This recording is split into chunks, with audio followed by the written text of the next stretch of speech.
You are listening to Bliss of the Abyss. Ooh, yeah. Mm-hmm.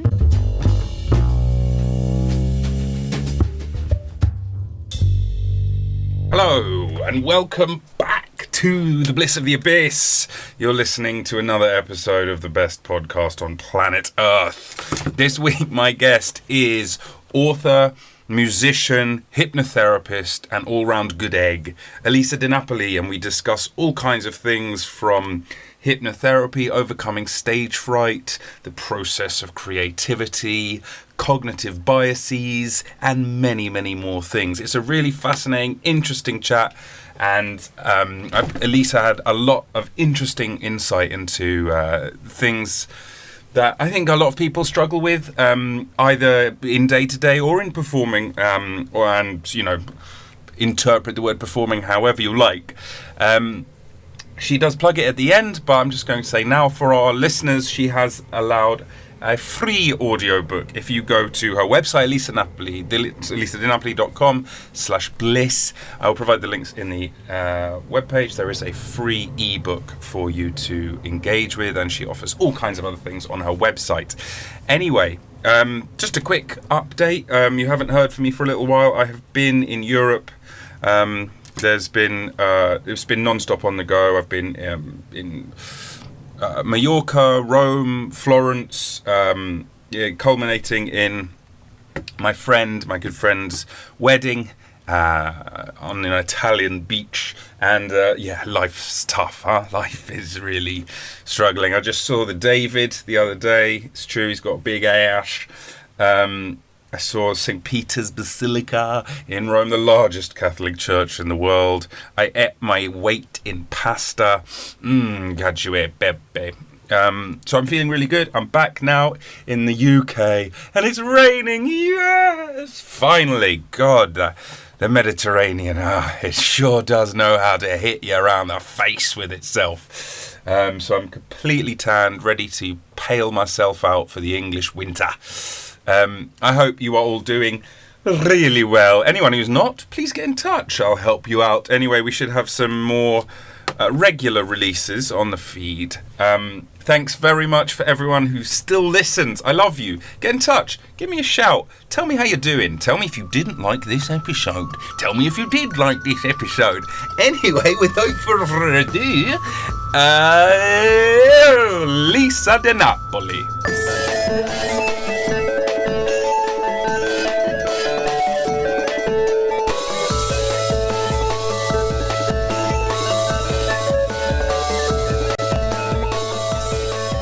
Elisa Di Napoli or Elisa Vulpes. I mean, I don't know which you prefer to go as, maybe both. I also have two names. Welcome to the Bliss of the Abyss. How are you doing this evening in your case, morning in my case?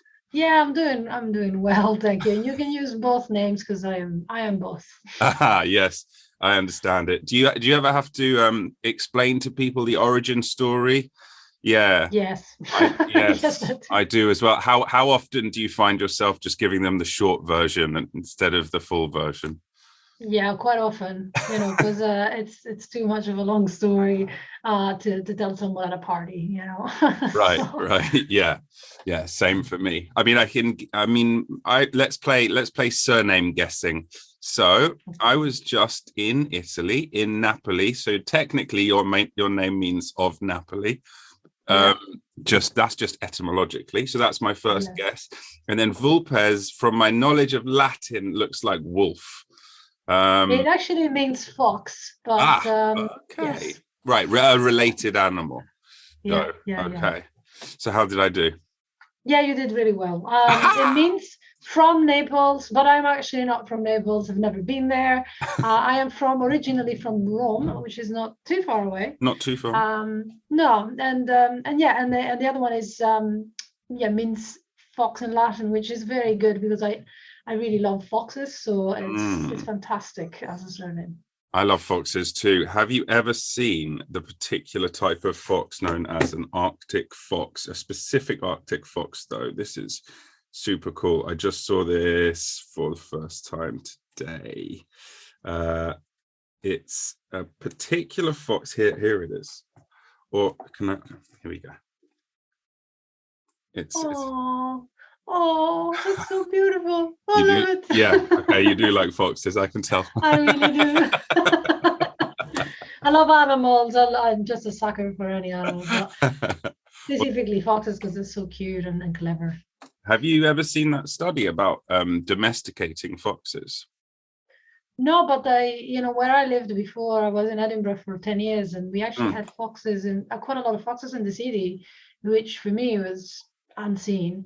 Right. And I have seen some videos with foxes being domesticated, but it's pretty rare, isn't it? I mean, it's not as easy to do because they're very wild. Well, so they are very wild because most people don't domesticate them because they're, in big cities, they're so prolific, they're so everywhere that people start to view them as pests, which I think is unfair, but that's what happens. Yeah. So that's why people don't domesticate them. But there's this famous study in, I believe it's Siberia, but it's in Russia, where over 10 generations, what they would do is they'd take the breeding pairs, a group of 10 or 20, and they choose the ones that are the most receptive and open to the human. And they'd only breed those. And then out of their litter, they would choose the pups that were the most, again, friendly and open to humans. And they would breed those. And over the course of about 10 generations, they basically fully domesticated these animals to the extent that they could train them like dogs. They could sit, they would, come in and out, they would be on a lead. And even stranger than that, their secondary characteristics would come in that we associate with dogs. So their ears would become more floppy and their tails would become more curly. So all these extra characteristics that have really no evolutionary basis for the fox, but in some way makes the human like them more and seems to come along with domestication. That's very weird. Very strange, isn't it? Yeah. I wonder if it's got something to do with the behavior of, how the behaviors changes when they're domesticated, and how is that reflected in the ears? I mean, I don't know. I have no idea about this, but I think the name for it in science is neoteny, because it's all about with pets in general that we select their sort of juvenile characteristics. So they're sort of young and kind of dependent.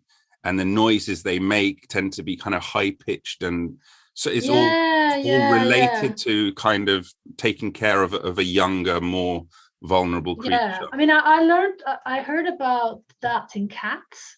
I don't know if it's true that they have, but I heard that they have evolved to sound more like babies. Yeah, their meows. Yeah, because we're more receptive to them. I mean, I don't know how that would happen, but. Yeah, well, neither of us are evolutionary biologists, but there we go. We like. Why can't we? You can talk about anything we like. No, in fact, I'm just an actor. You are a life coach, an author, a hypnotherapist, and an artist. Wow, How do you manage to fit all those 4 things in one life? I don't do them all at once. That's a shame. I'd quite like to see all of that. Maybe one evening, try taking a load of drugs and seeing if you can do them all at once. But also at the same time, you could say that one is all of those things as well all at once, because to be a good hypnotherapist, you have to be a bit of an artist, be a performer. And when you're a good performer, in a way you hypnotize your audience. So I agree. Perhaps there's a link there. Obviously, not really a life coach, but we're always coaching each other anyway, in some way or another, hopefully to become better people. So I don't know. I'm trying to stretch it here, but no, I think I see where you're going. It's not like professional football or an architect. Right, those really, that would be a difficult bridge to. Sorry for the pun.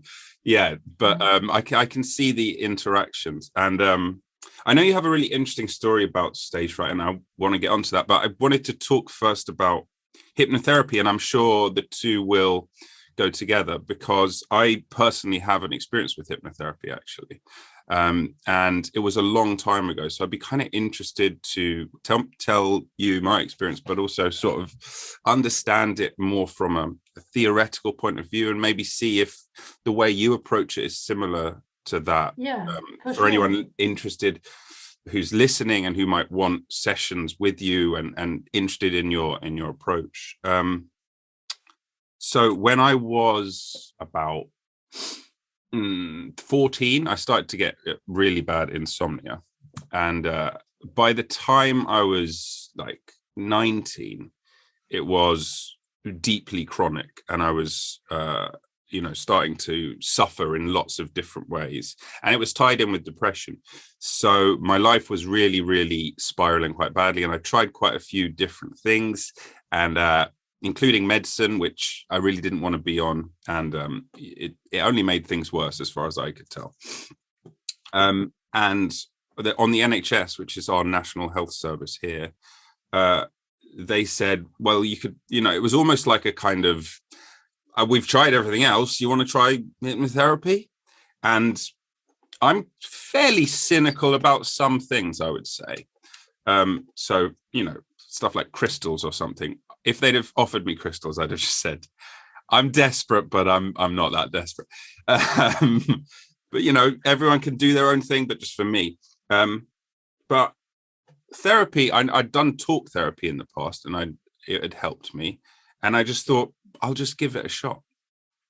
And I went along, and I did 6 sessions, and yeah, it really worked. It was kind of remarkable how much it worked. And I guess I'm wondering how much of what they did to me was sort of typical. Is there a typical thing?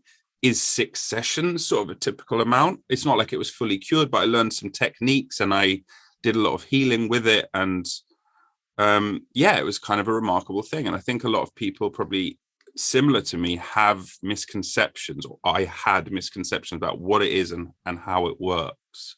So I don't know, can you speak a bit to that? Sure. It's something that really, it annoys me so much, because there's so much misunderstanding about hypnosis. But first of all, to answer your first question, it is pretty typical to experience about 4 to 6 sessions for most problems. And typically I've had, to be honest, not to boast, but, I would say even, in the 90s in terms of percentages of success. Like I've pretty much had success with almost all my clients, because I wouldn't take on a client most of the time unless I make a mistake. I wouldn't take a client if I thought that I couldn't help him or her. And the main thing about whether I can help someone or not, apart from the obvious, meaning, if you can't concentrate because of an issue with neurodiversity, for example, then of course I wouldn't be able to help you. But because the focus is so important. You need to focus. So also if you had Alzheimer, or if it was a child that was too young, I wouldn't be able to help. But apart from these cases, the only reason why I might turn down a client is if they've got a bad attitude, like as in, they come with the teenage attitude of, let's see if this works, right. If you have that attitude, it's not going to work, because hypnosis is not something other people do to you, contrary to what most people think.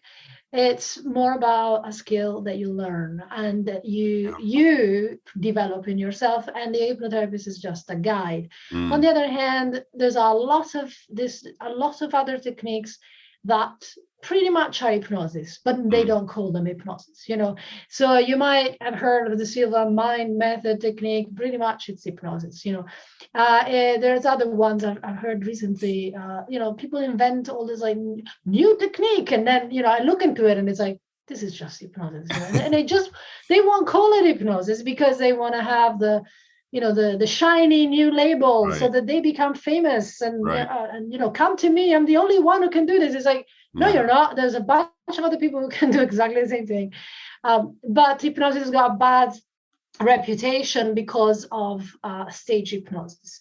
And stage hypnosis gives you the wrong idea. It gives you the idea that the person who is hypnotized is not in charge, that the hypnotherapist is some kind of a magician. And that's all for show, because, you don't want to go and see a show that's boring. So, right. It's done on purpose to make it look like that.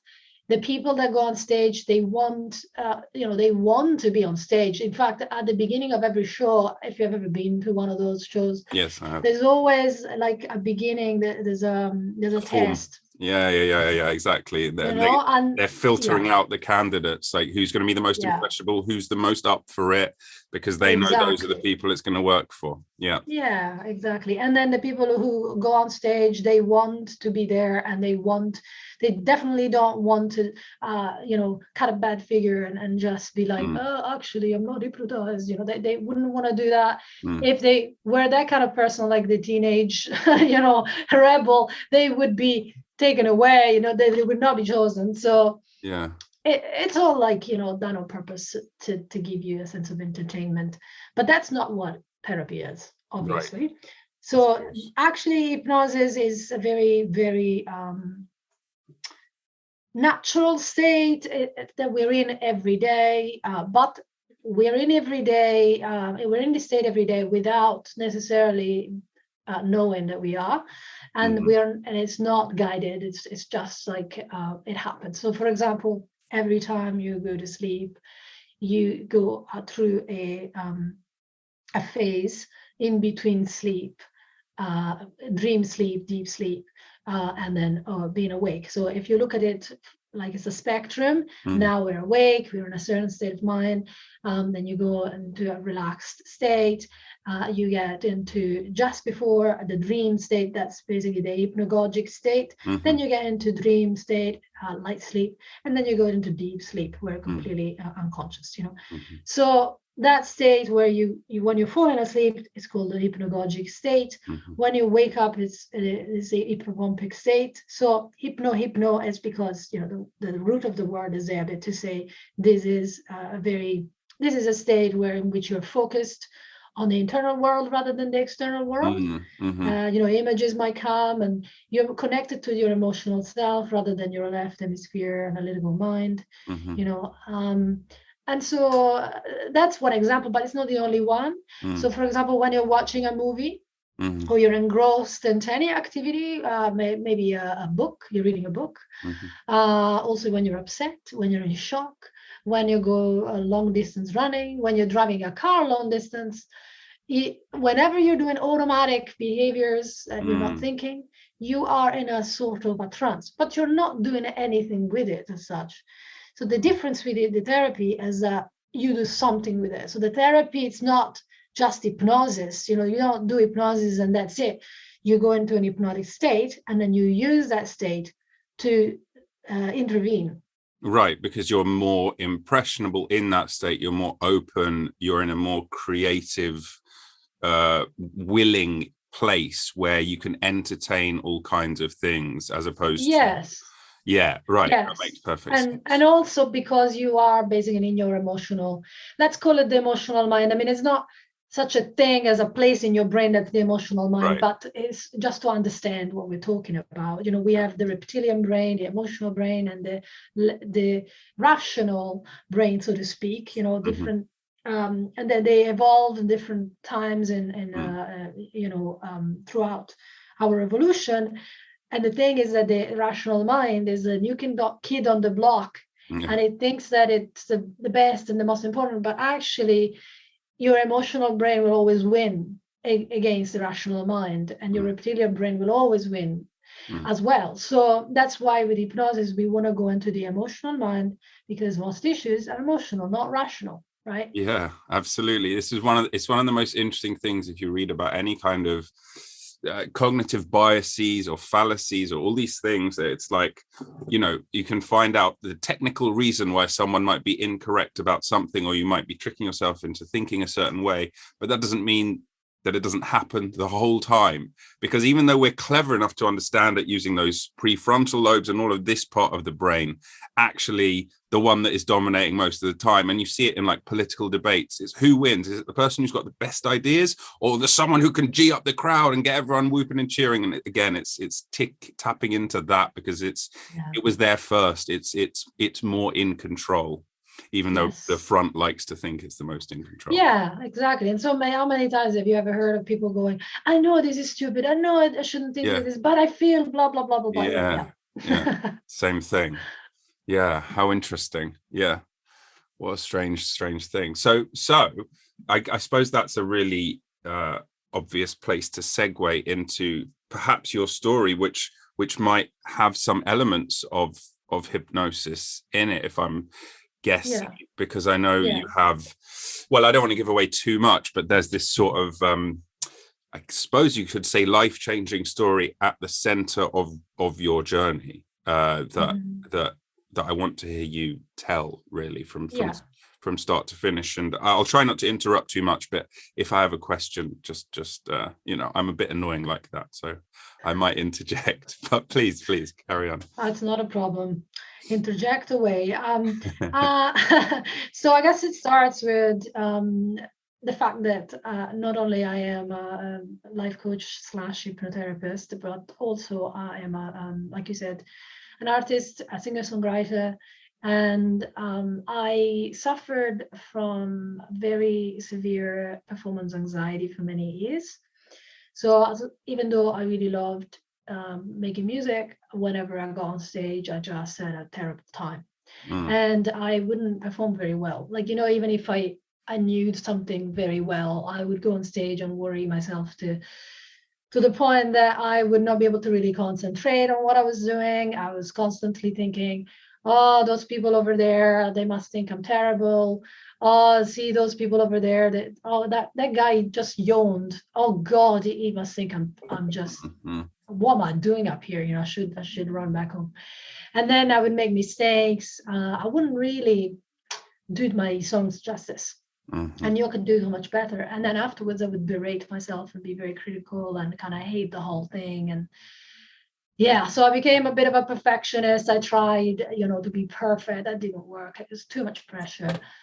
And then at one point, after many years, after basically trying everything, I tried beta blockers, but I felt like a bit of a zombie, almost like looking at myself play without any emotion. So that's not going to work for art, is it? Beta blockers are so that were one of the medications they tried on me, the beta blockers, but it didn't. It just made me feel less connected to myself. Yeah, exactly, less connected. Like the anxiety wasn't there, but I was just really disconnected. So that didn't work. I tried improv, which did help to a degree. Like it helped me talk to the audience much better. It helped me pick up boys, which I could never do before. No, I'm joking, but it helped me be more in the present, more in the present, know what to say without worrying too much, which before I couldn't do. But it didn't help me in terms of the actual performance itself. And I tried the regular acting, again, helped to a degree, but, I could pretend that I was feeling great and people would absolutely think I was super confident. So I looked confident, but I felt terrible, so that didn't work.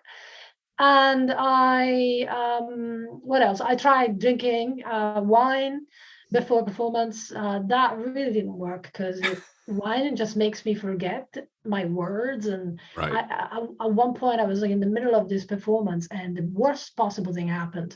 I basically forgot the entire song in the middle of it, right in the middle of it. Just froze. And just froze and went, and I couldn't remember. And then I felt absolute shame, ran out of the place thinking I'm never going to do this again. Like this is it. Awful.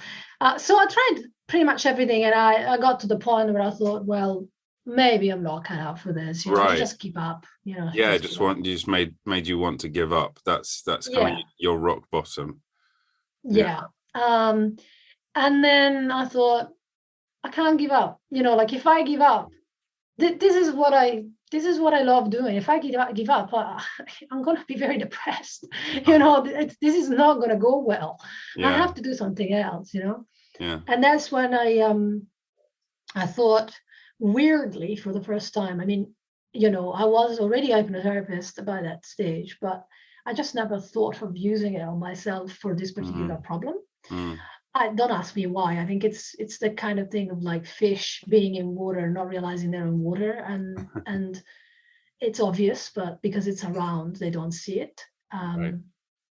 So then I decided to go and see this hypnotherapist, this colleague, and he did a couple of sessions, and it did help. It didn't completely, help 100%, but it definitely helped more than other things. And then I thought, wait a minute, okay, if just a couple of sessions with this one guy, just one process that we've used in hypnosis works so much better than anything else, then shouldn't I research other processes? What I call processes are like interventions, like things you do in the hypnotic state. And so then I went, I started researching the topic and the different things you could be doing.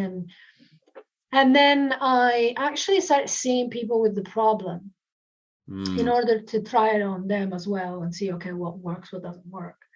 And pretty much spent many years getting to the point that I actually knew what was working. And then I thought, okay, well, I should do this on myself too. And also I thought, I don't have enough time to kind of to help everyone in the world. I can't do this for everyone one-on-one because it's just too many people.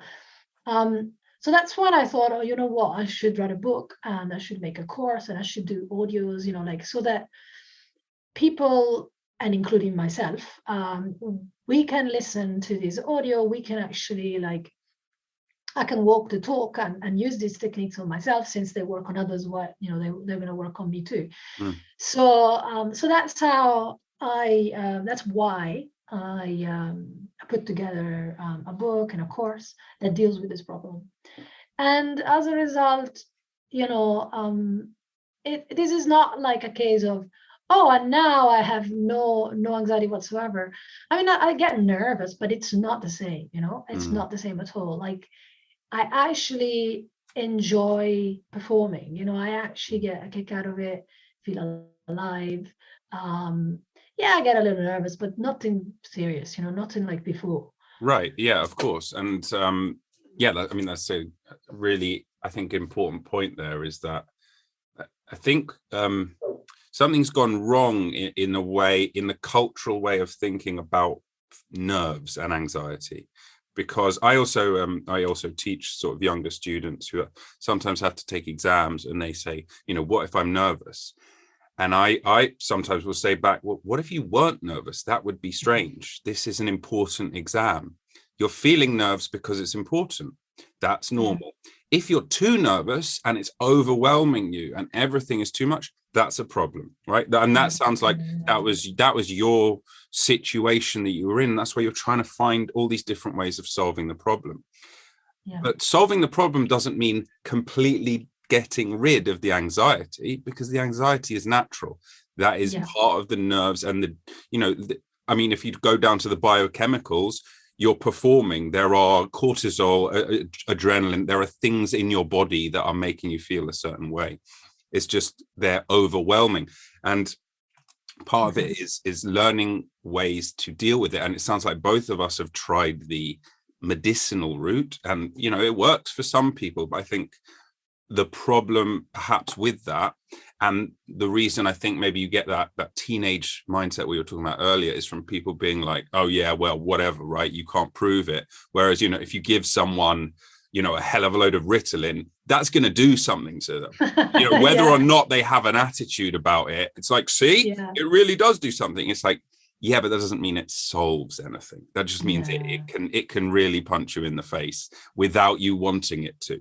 But actually, the more powerful thing is working on something and trying to find a way through and accepting the complexity of it rather than a magic bullet solution, a magic pill. Yeah, exactly. And also, the Ritalin, whatever, whatever medicine you use, it's only dealing with the symptoms, not with the cause. Mm-hmm.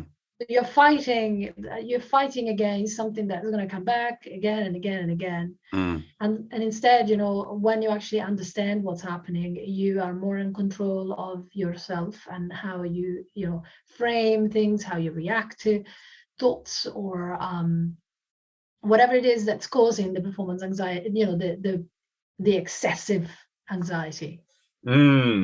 Yeah, so I'd be really interested to go into some of the techniques, because when I went to drama school, now I'm not really someone who suffers from performance anxiety. Occasionally, like if it's a really big show, or for example, when I gave best man speech at my friend's wedding, then I had nerves and my hands were shaking. But if I'm just performing normally, it's not really something that happens to me. I'm just able to go into that zone.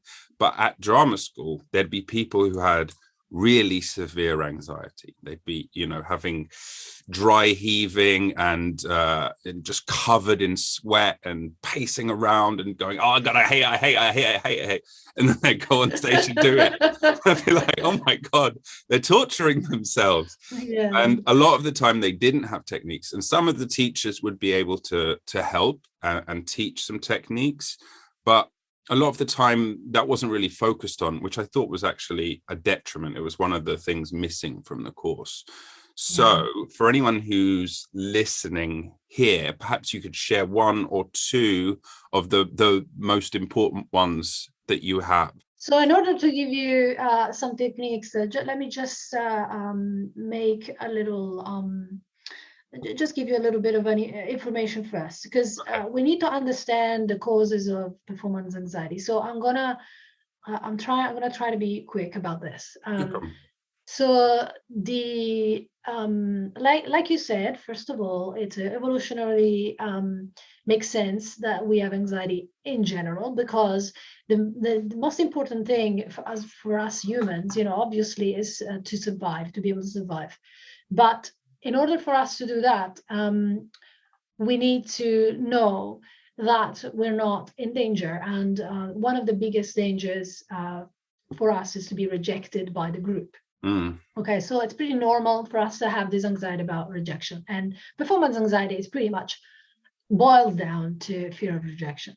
Okay, now how does it happen that we have this excessive fear of rejection? Well, there's two main reasons, and sometimes it's just one of them, and sometimes it's the two together as a combo. One of them is negative conditioning. So an experience or a bunch of experiences that we have had that have been tagged as threats or dangerous experiences, where we felt rejected, and now anything that remotely resembles that initial experience or experiences will trigger a fight or flight response. Okay, so that's one. The other one is what I call negative mental rehearsal. So it's when you talk to yourself in a negative way, you start going, what if this, what if that happens? And then immediately your mind translates those thoughts into pictures, and the pictures become feelings, because your mind automatically does this. And the mind doesn't understand negatives, such as, oh, I don't want to be nervous, or I don't want to make a fool of myself, because not or don't, it's just in relation to something that is real. Right. The word don't or not doesn't actually exist as an object. So your brain can't imagine that negative. And so it imagines the very thing you don't want. Right. Yes. Okay. This is the nightmare of being in school and your trousers fall down and everyone sees your underwear. Yeah. Of course. So when you imagine these things, for the brain, it doesn't make a difference whether you're imagining something or whether you actually live in for real that situation. So again, you will trigger the fight or flight. So these two things together, if you have both, then you've got a real problem. Right? So in order to defeat this monster, if you like, you have to know first start, what is it that you are doing? Are you engaging in negative mental rehearsal? Are you talking to yourself negatively, in other words, and imagining the worst? Have you had experiences where you actually felt rejected or publicly humiliated or that sort of thing, laughed at and things like that?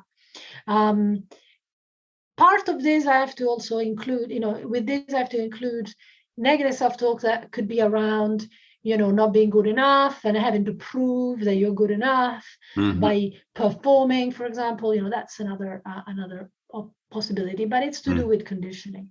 So having said that, when you know what's happening, if you know that you've had these experiences in the past, then you actually do need to see, I would say, a hypnotherapist or someone who can help you through these traumatic experiences and reframe what happened to you so that you can see them in a different light and they don't trigger you anymore. So you can break the cycle.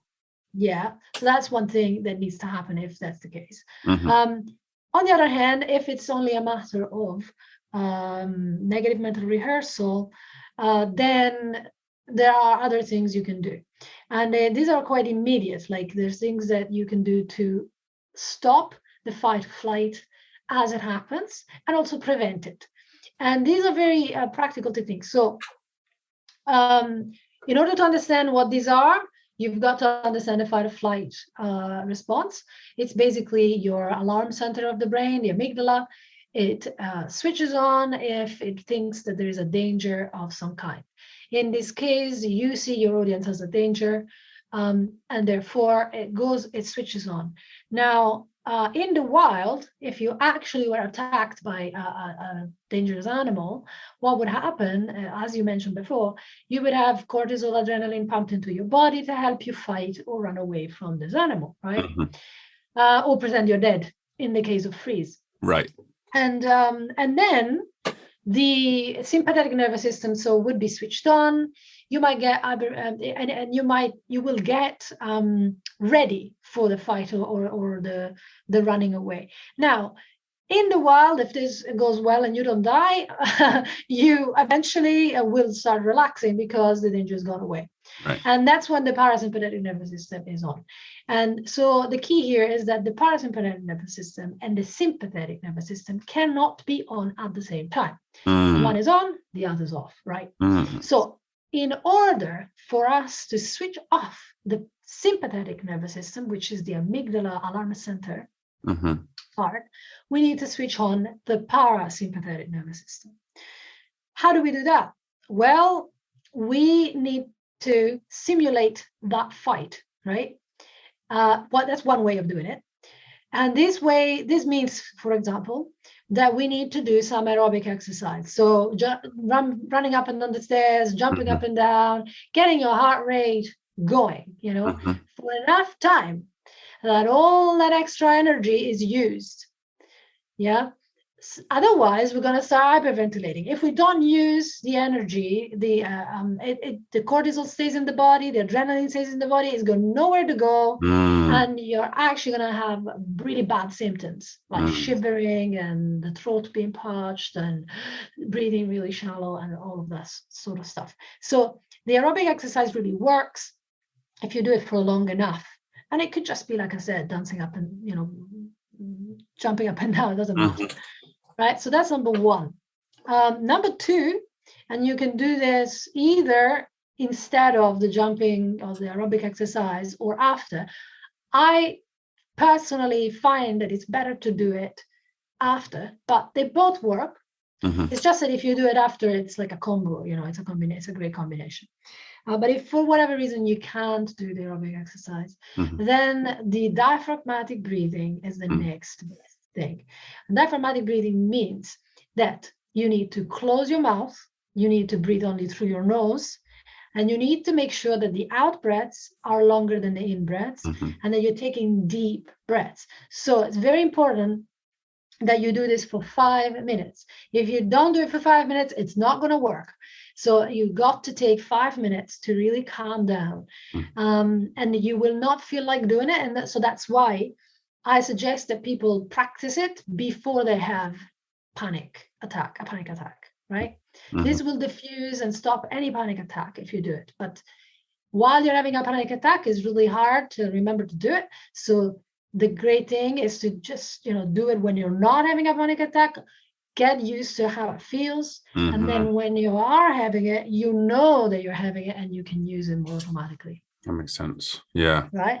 Yeah. So after you've done these two things, the third thing you can do that will help, but only after, now that you're not panicking anymore and now you're rational again, now you can use positive self-talk, positive visualizations, effectively hypnotizing yourself into what you want rather than what you don't want. Mm-hmm. And you can visualize, yourself being really concentrated in your music, or if you're acting in, the play, the words, the character, being relaxed, imagining all the things that that would make this a success, saying to yourself, I can do this, I'm a master, I'm going to have fun, I focus on the message, all of those things. But that's not going to work if you do it without first calming down.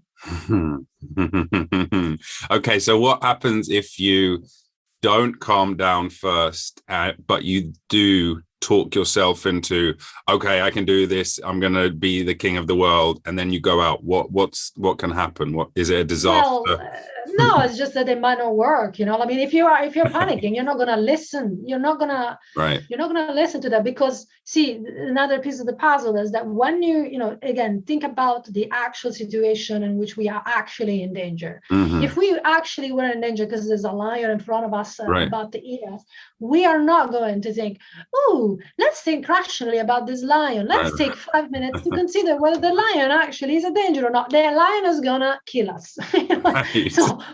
So we are built to not be rational. Like to put it in kind of scientific terms, when the amygdala is on, it sends inhibitory signals to the prefrontal cortex. Mm-hmm. So that means that you can't think rationally. You become black and white, life or death. That's why. Right. Okay. Yeah. That's a survival technique. It takes over. Your instincts take over. Yeah. And then I guess naturally, if we think logically about you have to fight the lion, and if you defeat the lion, I don't know how you managed to do it, but well done. That's a difficult battle. You'd probably be pretty exhausted, and actually doing that deep breathing afterwards would be the most logical, sensible thing to do for your body. Yeah. Yeah, so it's like rediscovering ancient technology, I suppose. Yeah. I think one of the interesting things about this is, I'm sure, I don't know how true this is or if it's apocryphal, but you definitely hear it a lot, is that, people's number one fear is public speaking, Mm-hmm. And then number two is death, which is, I mean, how ridiculous, but there it is. And I heard a psychologist talking about this. Their theory, I'd be interested to hear your take on why you think it's a fear and what people can do about it. Their theory was, this is maybe a bit silly, but that the only reason in history that we would have to speak to the group is to defend ourselves, because they want to kill us. They want to exclude us. That there's something we've done that the group doesn't like, and we are fighting for our life or our place in the group without being exiled, which I thought is an interesting idea. It could be correct. Obviously, we won't know fully, but it's a theory. Why do you think people are afraid of public speaking? And do you think that it's easy for people to incorporate some of these techniques you were talking about? What's the resistance from people? Well, I mean, to me, it seems pretty obvious that, like I said, fear of public speaking is actually fear of judgment, which is actually fear of rejection. Mm-hmm. Fear of rejection can mean death in an actual tribal situation. Mm-hmm. If you were expelled out of the tribe, back in the day, you would not survive on your own. And we are social animals. We don't survive on our own, even today. Mm-hmm. So I think that's actually fear of death. I mean, if you really go, if you think about it that way, fear of rejection equals possible death. So really, it is just another incarnation of fear of death. Right. So why do you think then people are resistant to... so something like we were talking about before, about that teenage mindset. I think it is quite common, actually, you know, talking about, okay, like a magic show using hypnosis, even a magic show not using hypnosis. There's a big proportion of the audience that are like, yeah, whatever, it's just a trick, or nah, whatever. There's a lot of that mindset. Why do you think there's so much of that and less of the trying to overcome that and I don't know, expand your barriers, expand your horizon? I don't know. I think people don't want to be caught out. They don't want to be disappointed. You know, they don't want to be wrong. So I think, you know, if you believe in something and then it turns out to be not true, you feel like a fool. You know, you feel like, oh, I was wrong, and oh, I shouldn't have believed in this okey pokey, you know, kind of thing. And Right. you know, possibly it's that we live, you know, there are plenty of people that believe all sorts of strange, crazy things these days, and always has been the case. But then we went through, you know, the Enlightenment, and it's all about reason and it's about science, which is fine. You know, I mean, I'm happy that we don't use leeches anymore, and I'm happy that we don't, some people still do. Yeah, I mean, you know, there's some crazy things that people used to do that actually really were not safe and endangered people. So there is a good reason to be skeptical, but my view has always been to be in the middle. You know, I am all for science, but I'm also all for what works. And sometimes things work and you don't know why. And I would rather use something that works and I don't know why than not use that thing and not have, you know, and not have a solution. So maybe it's just that science doesn't know quite yet why, but that doesn't mean that that thing, if it works, shouldn't be used.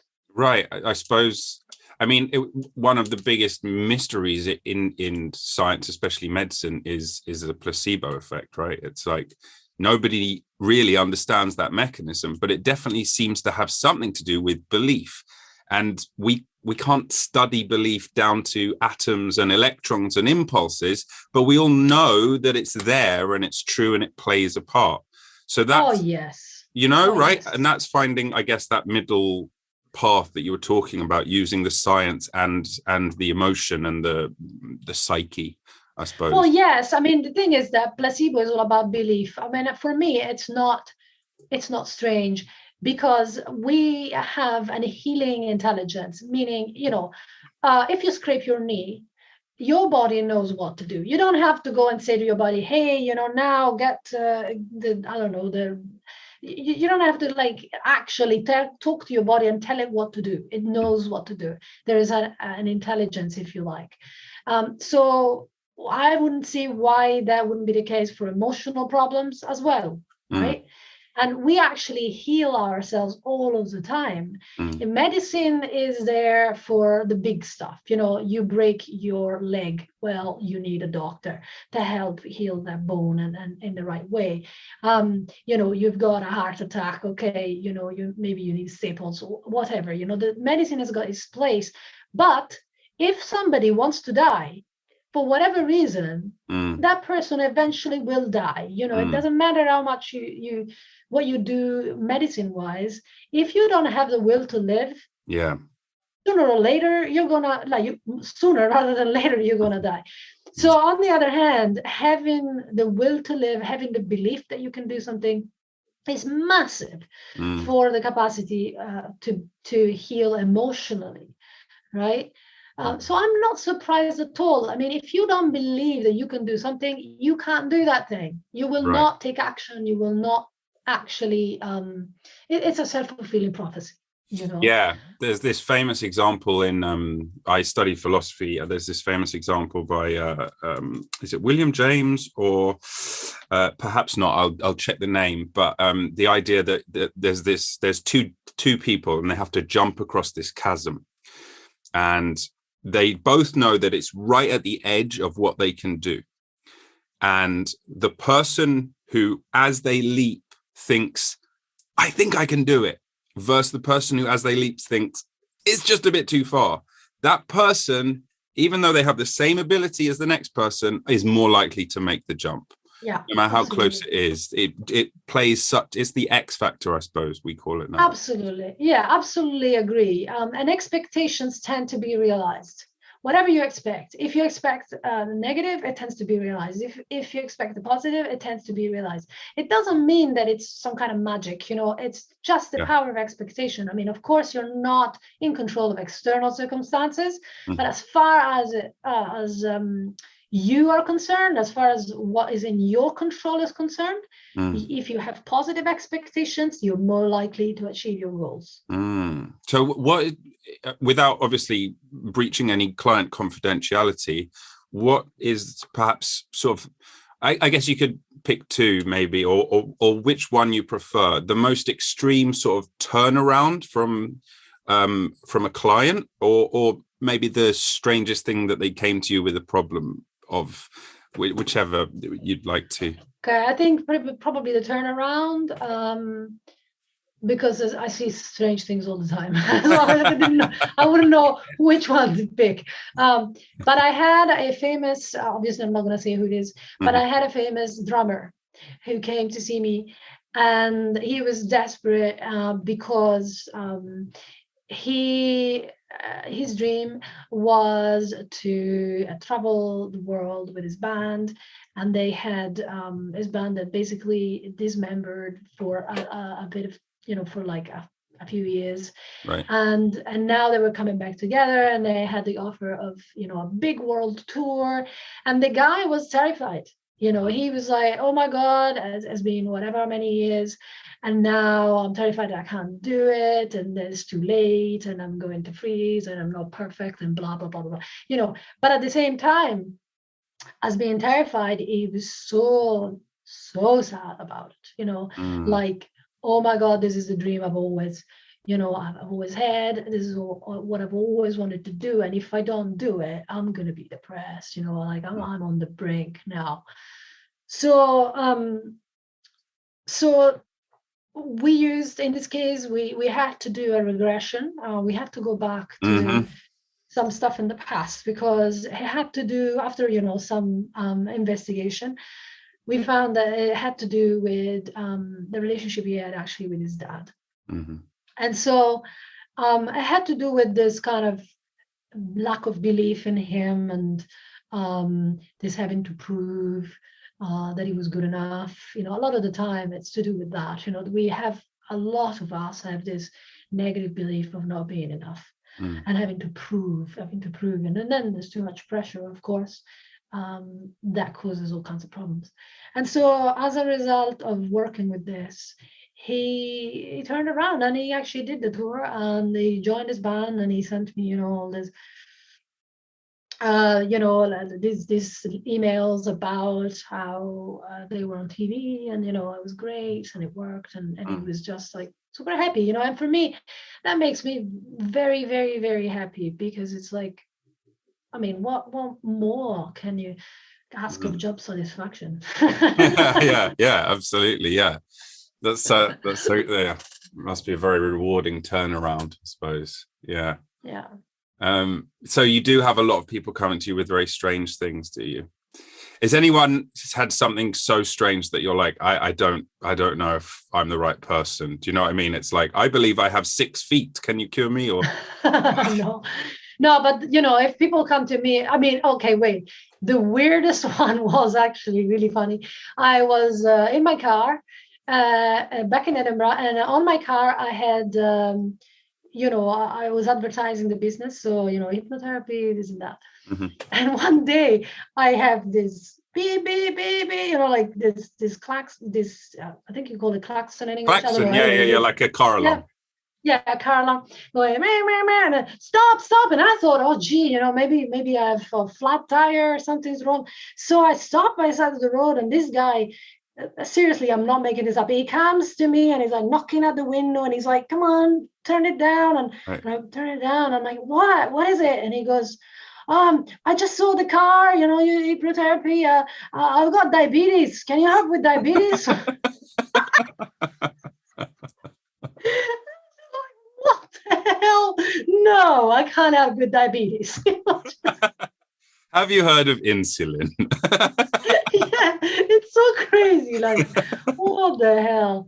Oh, but I mean, that was a funny one. But Yeah. yeah, I've had other things as well. You know, people come in to me. I remember this woman who was traumatized because a psychic had told her that she was, I don't know, like the reincarnation, or they met in another life and she had this curse, and it's just absolute craziness, you know. Mm. She had basically been hypnotized negatively by a bit of a someone with a bit of an ego who Oh yeah, dear. it was terrible, you know. But so there's all kinds of things um that have come, you know, I've had clients come to me for Mm. psychosomatic problems as well, quite have been part of it as well. But you know, to be honest, I wouldn't be able to tell you. I mean, it's been so many years, so many people Yeah. with all kinds of problems and issues. Has it got worse since the pandemic, or is it kind of the same? I wouldn't. Well, in terms of anxiety, yes. Like Mm. people are having more anxiety issues, quite a lot of social anxiety because of staying inside a lot, and especially if they already suffer from anxiety, then the anxiety got worse during the Mm. pandemic, and that's to be Okay. expected. Oh, Yeah. so that makes sense, yeah. Because I know when you reached out to me, you said that you'd listened to, I think it was episode 70, my episode with Theo, who Yeah. went through a similar thing during the pandemic, and I know we're still in the pandemic, but sort of managed to come out the other side. And yeah, I think probably part of his story involves a healing process that you're talking about and sort of offering to people, which I think is yeah, really important, definitely now, but just always, of course. Yeah, fascinating, really interesting story. Well, I mean, thanks for sharing your story with me and the audience, and of course some of the tips. I suppose if people want to know more and learn more, where can they find out those things? Yeah, so they just can go to my website, which is elisadinapoli.com. Mm-hmm. And in fact, I've got a free book for your listeners, so they can download my book on anxiety and on stage fright and nerves, and that's on elisadinapoli.com/bliss. Otherwise, there is all kinds of other information there, including a free masterclass. So for people that don't read books or prefer visuals, that's another option. Okay, great. And I'll put all of those links in the messages for the show as well. Sure. But yeah, other than that, thank you so much for coming on the show. It's been really, really lovely talking to you. Yeah, it's been really fun. Thank you. My pleasure. Okay, see ya.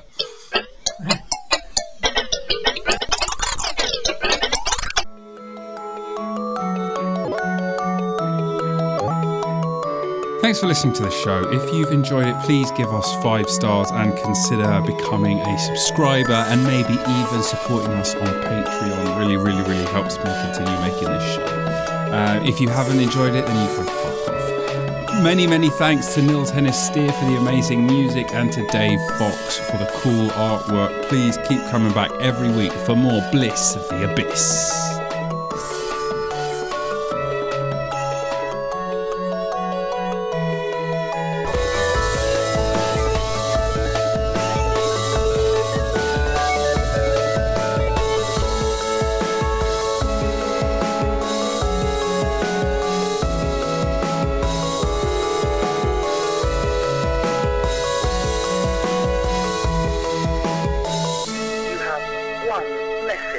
Message 1.